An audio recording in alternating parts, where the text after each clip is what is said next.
Hi Charlie, welcome to the 105th day of my video polling experiment where I break down and analyze the LinkedIn poll I posted last week and that closed this morning. Now last week's question revisited a topic that I've asked poll questions about many times, and that is alcohol consumption. This poll question was, is alcohol an essential part of the US economy? And there were three answer choices: yes, no, and I'm not sure. Now I asked this question because there was a little featurette in one of my newsletters about the alcohol industry's economic impact and the impact that tariffs are going to have on particularly U.S. exports of spirits to the European Union and other parts of the world. However, much to my disappointment, only 67 people voted on this poll, which is well below my average of 80 to 85 votes per poll, which is a bit of a surprise because a lot of the polls I post that mention alcohol tend to do quite well. Some of them are even gold standard polls with 100 more votes. But this particular alcohol poll didn't do quite as well. It was a bit below average, but I am grateful to all 67 of these voters who chose to express their opinions about this topic. So here's how the distribution ended up breaking down. 69% of these 67 voters said that yes, alcohol is an essential part of the US economy. 15% of them said no, and 16% of them said, I'm not sure. Here are some statistics about the impact of the U.S. spirits industry.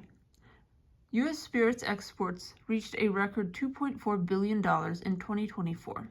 U.S. spirits exports to the EU, or European Union, surged by a whopping 39%. In March 2025, President Trump proposed 200% tariffs on European Union spirits such as champagne from France.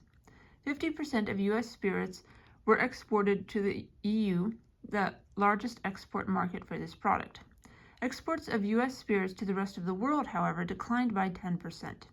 In March 2025, Canada imposed a 25% tariff on U.S. alcohol, including spirits.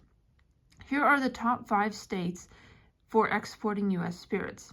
Tennessee exports $934 million in U.S. spirits annually. Kentucky exports $751 million in spirits annually.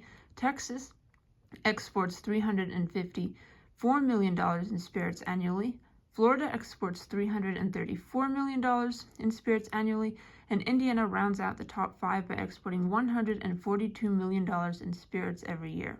So as you can see, spirits and other kinds of alcohol play a pretty important role in the U.S. economy. They do seem to be a significant export, at least based on the exports of the top 5 states in terms of U.S. spirits.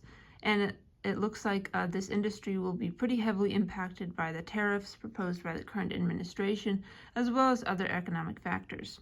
So anyway, Charlie, I would like to show you the distribution of this poll as it appears on LinkedIn, just to prove that I'm not making it up.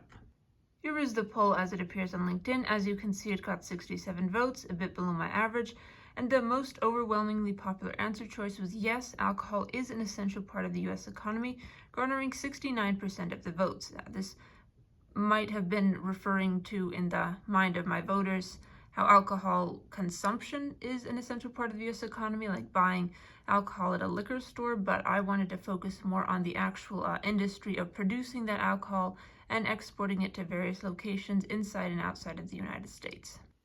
Anyway, Charlie, thank you so much for listening to my little spiel about U.S. spirits and alcohol, and I look forward to seeing you tomorrow for my 106th daily poll analysis on video.